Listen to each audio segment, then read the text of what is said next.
खुलुमबाय नोंथांमोनखौ आंनि बोहैस्रि बर' इउटुब चेनेलाव गासैखौबो बराय हरग्रोनाय थाबाय।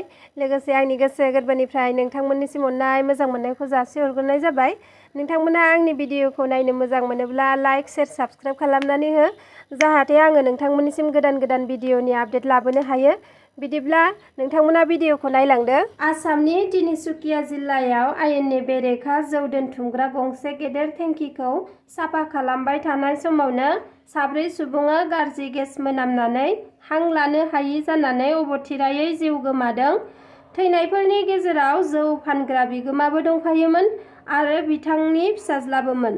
थैनायफोरनि मुङा जाबाय राम प्रसाद राय, 70 बोसोर बैसोनि, बिनि फिसाज्ला पाटगिरि राय, 40 बोसोर बैसोनि, जगदीशवाला, 40 बोसोर बैसोनि, पुतला किसान, 38 बोसोर बैसोनि। बिसोर सानैया लेबारनि खामानि मावदोंमोन। बिदि दुखुनांथाव जाथाया जौ दोनथुमना गोबाव सम दोनबाय थानायनि जाहोनाव गाज्रि गेस सोमजिनानै जादों। गंसे खारबाय थानाय गारियाव गिथाव बाथाव अर खामदों आरो गारियाव अर खामनाय जाथायाव सासे सुबुंनि जिउ गोमादों। केरेलानि कन्टाइनाव सासे सुबुङा गारिखौ सालायलांबाय थानाय समाव खारबाय थानाय गारिया गिथाव बाथाव हरखाब अर खामनानै गारिया ब्लास्ट जायो आरो बे सुबुङा अरजों खामथाबजानानै अबथिरायै जिउ गोमायो। बे सुबुंनि मुङा जाबाय साबु। साबुआ 80% अरजों खामजादोंमोन। बिखौ हस्पिटालावबो लांनाय जादोंमोन, नाथाय बासायनो हायाखैसै। बिथांनि गारिया माबोरै हरखाबै अर नांखो बेखौ दासिमबो रोखायै मिथिना मोनाखै। दायो बेनि सायाव नायबिजिरनाया सोलिगासिनो दं। क'क्राझार डिस्ट्रिक्टआव खनले खनले जिनाहारि खालामनाय जाथायखौ नुनो मोनगासिनो दं। मोनसे जाथायनि उनाव गुबुन मोनसे मुगैथाव आरो लाजिनांथाव जाथाय जानाया जोबनो थांला नामा? सासे बर' हिन्जावसा गथ'खौ हानजायारि जिनाहारि खालामदों। क'क्राझार डिस्ट्रिक्टनि सिङाव थानाय सालाकाथि उजानकाउनिया बासा गंसे गामिनि 4 दुथांफोरा बर' हिन्जावसाखौ हानजायारि जिनाहारि खालामदों होनना खौरां मोननाय जादों। 13 बोसोर बैसोनि बर' गथ'खौ जिनाहारि खालामग्रा दुथां सुबुंफोरनि मुङा जाबाय कारुल आली, दिलदार आली शेख, आशराफुल आली, बलटिफ हक।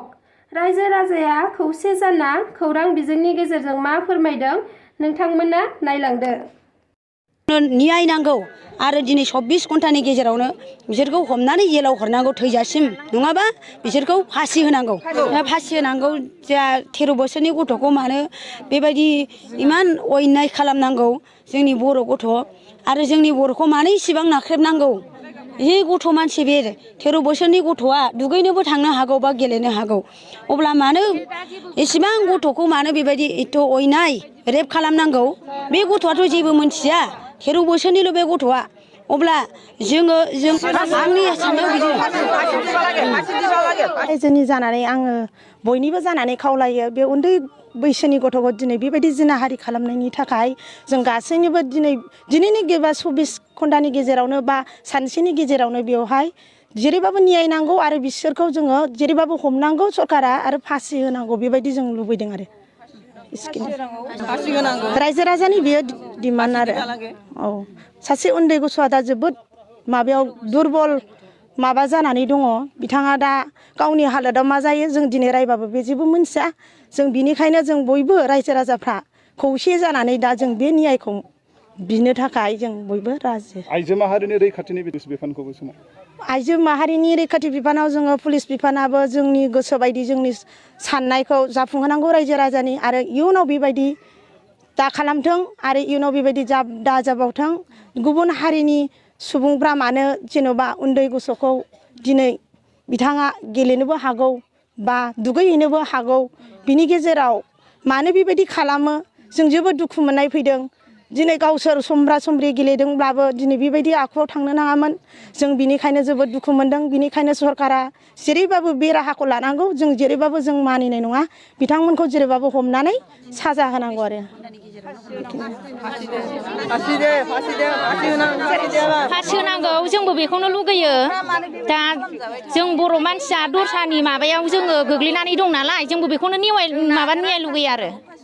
दा जोंनि थाखायबो जोंनि होनांगौआ बेनो आरो जोंजोंबो पुलिस थुलिस गासिबो जोंजों सापर्ट जानांगौ जोंहा बेखौ न्याय लुगैयो जों बर' हिसाबै साराबो जेन'बा सरखारफ्राबो जोंखौ नायनांगोन जोंनो न्याय होनांगोन जोंनि साननायखौ जाफुंहोनांगोन जोंनि बर' मानसिखौ एसे दस्रा जाथिफ्रा माबा नारख्रेबो नालाय ओंखायनो दा जोंनो न्याय नांगौ आरो जोङो दा बेखौनो लुगैयो जोङो जेन'बा पुलिसफ्रा जोंजों एसे एनै सापर्ट होनांगौ जोंनि साननायफोरखौ एसे एनै जेनेबा माबा होनांगौ आरो बेनो जोंना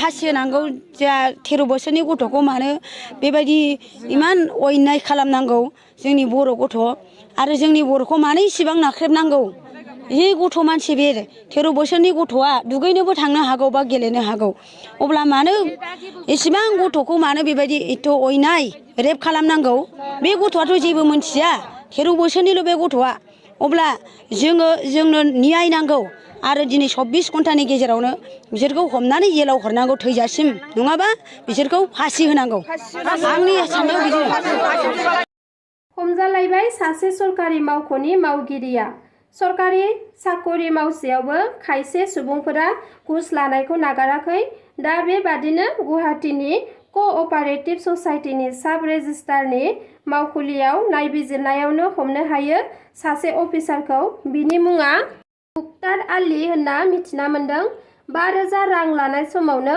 हमो बिखौ मिथिना मोननाय बादिब्ला लननि गनायथिनि खामानिनि मुङाव रां लादोंमोन बिथाङा नाथाय दायो हमजाबायसो दिनैनि खौराङा बेखिनियानोमोन नोंथांमोना आंनि खौरांखौ खोनासंजोबनायनि थाखाय नोंथांमोननिसिम रोजा रोजा गोजोननाय थाबाय एसेनोसै गोजोन्थों